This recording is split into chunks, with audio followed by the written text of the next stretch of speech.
The MLPA Mole. So recently, just a couple weeks ago, an article came out from Evan Drellick, one of my favorite guys over there at The Athletic, where he broke a story about Jim Murray, a former player agent that was banned for double dealing with the MLB during the 2020 COVID negotiations, something I lived through and I remember vividly. Now, this thing is horrifying. Moles are so cute until you see their horrible, horrible, horrible faces and their horrible, horrible claws. But other than that, I can't look at this photo anymore. So again, two articles, Evan Drellick. We have MLB bans agent Jim Murray over double dealing. I just mentioned that. And then the next day, we have this awesome photo of our man, Rob.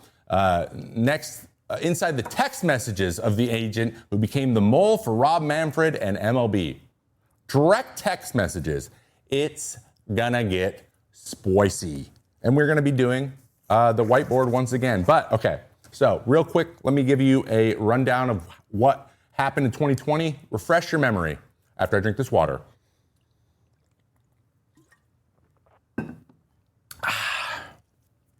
All right, so there was a lot of heated negotiations during the 2020 COVID negotiations. So the game is shut down. We're trying to negotiate if there's prorated pay, if we're getting full pay for games, all the games as if they were played, how many games we're going to play in the season. I remember the players would be like 110, and then Rob would be like 60, and then we'd be like 80, be like 60, and then we'd be like 70, be like 60, because that's how much they had to continue to not lose money on the season, basically what it come down to. That's what it ended up being.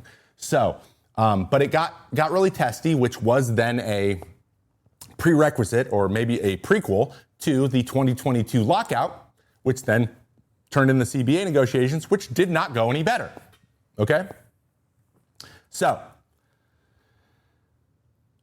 this is the man who was in the middle of this, and I'm going to explain his story in a moment. This is Jim Murray.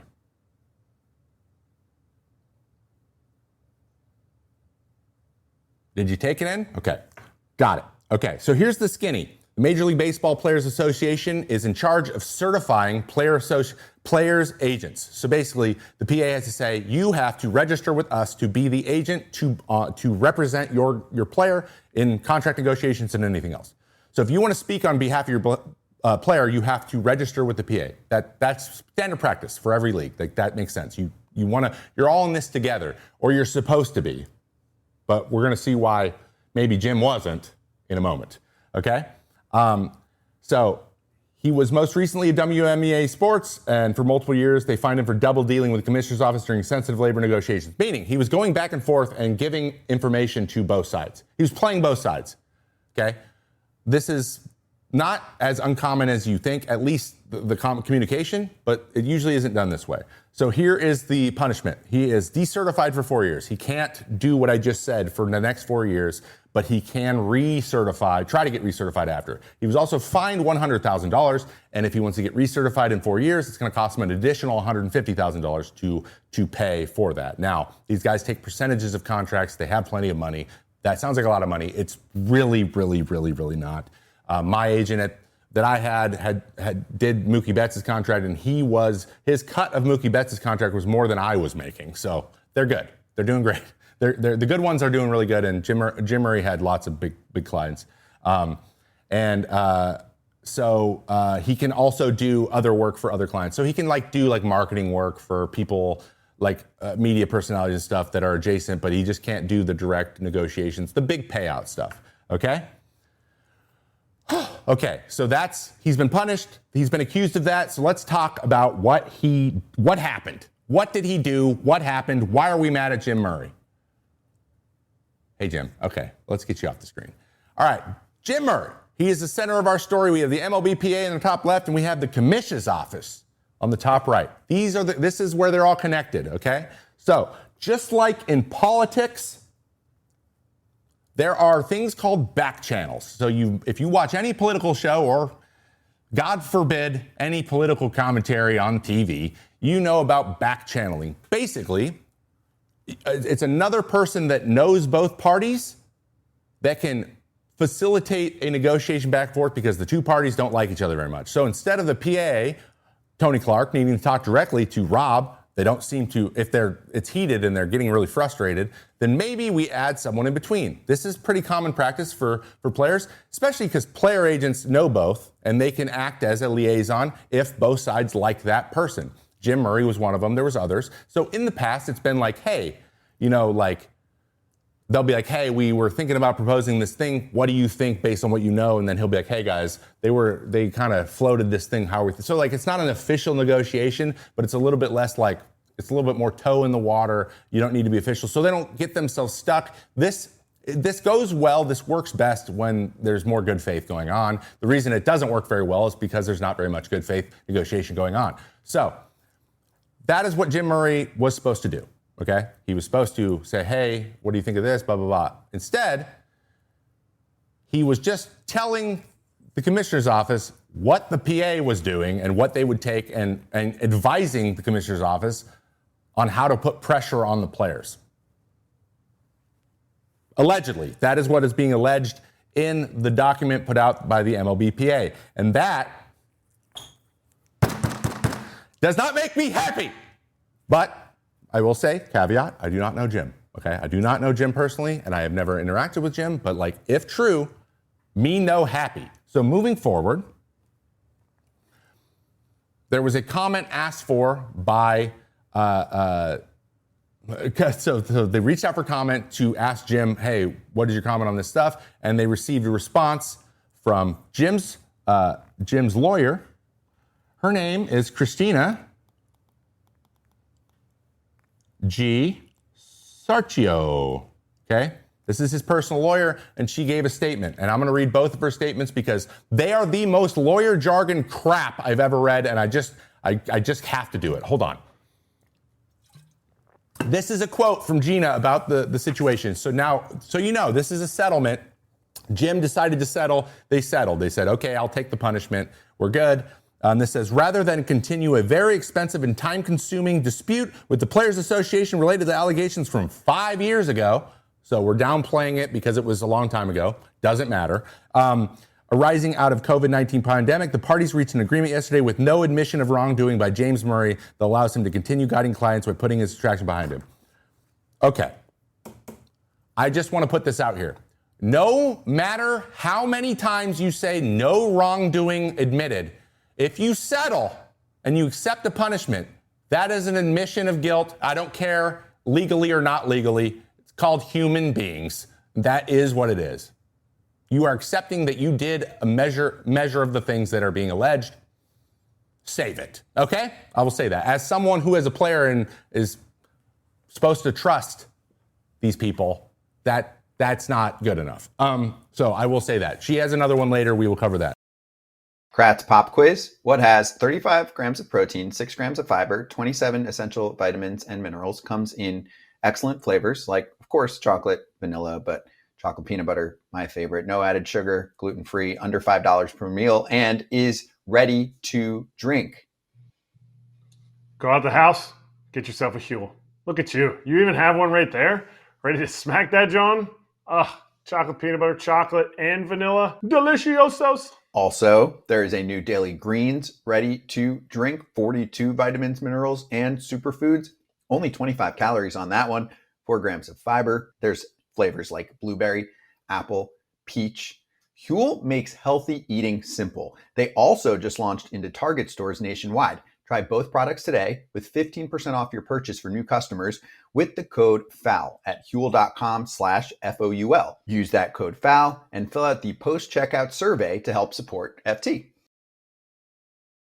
This isn't the first time Jim has been in trouble, okay? So in the years since 2021 to 2024, or in 2024, there was another dispute he was in between Excel, his prior agency, and WME, his current agency, because it turns out that when he left Excel and breached his own contract, he took 13 clients with him, which is poaching clients, which is in most contracts not allowed. And he did it anyways. And WME recruited him knowing that he was going to do that, and they did it anyways. So doing premeditated breaking of contracts is usually a no-no. And that's how a lot of this stuff was found out about, because that proceeding happened, and there was a lot of documents put forward for that. So the WME to Excel problem. Excel had a problem with him leaving. He was sued, and he received a sizable punishment, but that is undisclosed at this time as well. So evidently, he got in trouble for that. A lot of the documentation in that proceeding was what led the PA to bring this one forward. And they don't have to actually take it to court unless it's not settled for, which it wasn't, because it's an internal thing. So, okay.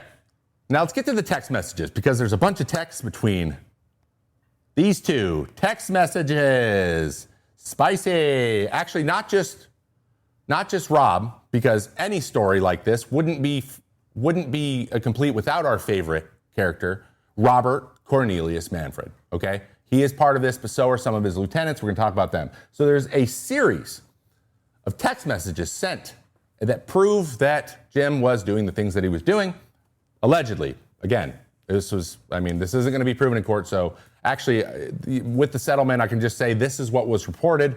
Take that with what you will. Okay?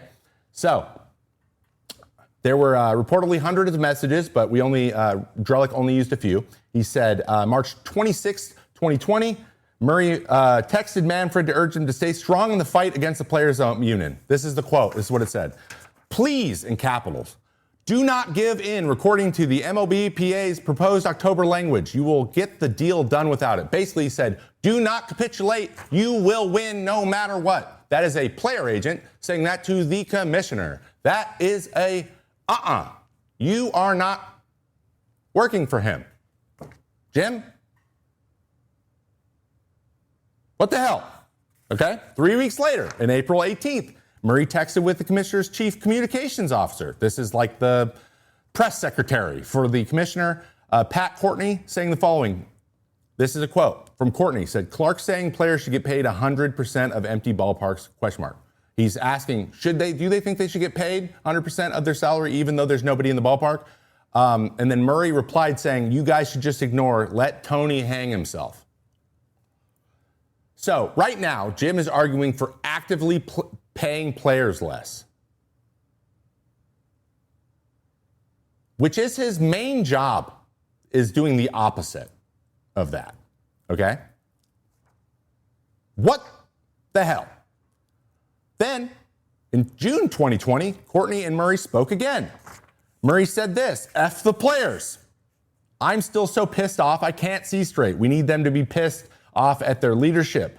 Believe me, we need them to be pissed off at their leadership, said Courtney. So Courtney's like, hey man, come on, turn the players against the Players Association leadership. And Murray said, believe me, it's a priority for me.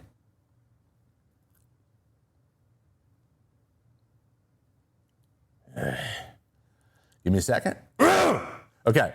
Last few things here. Earlier that month, there was also an email sent from Murray to Courtney, same thing, where he wrote a bunch of talking points for the commissioner's office to say. He said, I wrote these last night. Maybe they'll be helpful to you. Please don't blame us for the salary reductions. Please blame the crisis at hand. Don't blame us. Blame COVID. Nice. The commissioner did not say he can pay 100% of salaries in an 82-game season. The quote was taken out of context. These are the most simple spin quotes ever. So firstly, why are you writing talking points? And secondly, these are obvious. They don't need you to tell them. These are the most obvious talking points I've ever seen.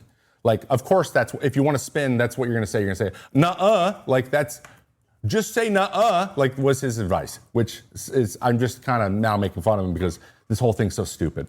And there were also evidently texts between Murray and also Rob Manfred. Murray allegedly told Manfred to send him proposals. So he's like, send me proposals. Send them. And then whether or not Rob did it, we don't know, but he asked for it. A couple times Rob also texted him to scold him for something that was said in publicly, not that Jim said, but a client maybe, or a player. And he's like, hey man, get this under control. So basically, Rob was trying to wield control over a group of players and drive a wedge using one of the player agents who was very, very eager to do so. Now, we don't know why. I don't know why Jim wanted to do this. I didn't know what Jim hoped to receive. but it's baffling to me. So now there was another comment, okay? Like I got to read this before we get into the conclusion here. Another comment from Christina Suchio, another comment, says, this is her next press release, or her next response. The MLPA focused on cherry-picked out-of-context quotes while ignoring both Mr. Murray's first advocacy on behalf of his players for more than 25 years and the fact that actions during tumultuous, stressful time were no different from those of other agents and others. So there's no proof that anyone else did anything like this, so that's just what we call not true. And then the second part is ignoring Murray's fierce advocacy on behalf of players for more than 25 years. I'm going to say this one time. It takes 25 years to build trust. It takes 1 second to break it. So you don't get to complain about that, okay? Yes, one event like this, an egregious breach of trust, can undo 25 years of goodwill, even if it was goodwill, which by all accounts, there was other things going on. So like, that's not fully true, but like, that is not good enough. Respect is constantly earned. You don't just get it one time, then you get it in perpetuity. That's not how it works. That's not how anything works, so don't try to convince me of that. No one's stupid. Mr. Murray never sought to do anything other than help players get back on the field safely. Indeed, a number of current and former players are prepared to testify on Mr. Murray's behalf, but Mr. Murray instead chose to avoid the ongoing distraction of having to arbitrate issues related to events that happened more than 5 years. There it is again, more than 5 years ago. If it was a long time ago, it no longer matters. It is unfortunate that now being used against him in a way to deflect from what appear to be more serious issues. I don't know what more serious issues mean. I don't know what she is referring to in that moment, but basically it's just saying, hey, it's not that big of a deal. But it is. It is a big deal, and I don't like it. So they're built on trust, right? You got to trust the people that you work with, and that was not very good. So that's the Jim Murray situation. And right now he is currently suspended, and he will be suspended for the next 4 years. Fortunately, he will not be part of any negotiations moving forward with the PA, or he won't be involved in the next CBA negotiations. So at least we don't have that to worry about. But again, like I said, a lot of this stuff has been alleged by the PA. It was settled on, which in my opinion is a level of admission of guilt. You know, are there maybe some contextual circumstances that soften this a little bit? Sure, maybe. But at the end of the day, any single one of those comments, if I found out about my agent was doing it, fired. Like fired, out, you're done. If you're going directly against the things we are talking about, right? If I realize that you are undermining us in any meaningful way, then I'm going to be really frustrated. A last little part here too. It turns out he was trying to lead the charge on getting patches on shirts or on the jerseys. I don't know if there was a financial thing there, but I think that getting players to go back and play as quickly as possible leads to the agencies getting paid. They're due that year. I don't know how much that had to do with it. It's really hard to tell what the motivation behind a lot of this stuff was. It could have just been wanting to be in the good graces of the guy that makes the decisions. That would be understandable, but not respectable, but understandable. So, you know, I don't know this person as a person. I just know that based on what I've read and based on the research that I've done, that as an ex-player, I don't appreciate it very much, but I want to know what you guys think down in the comments in the chat.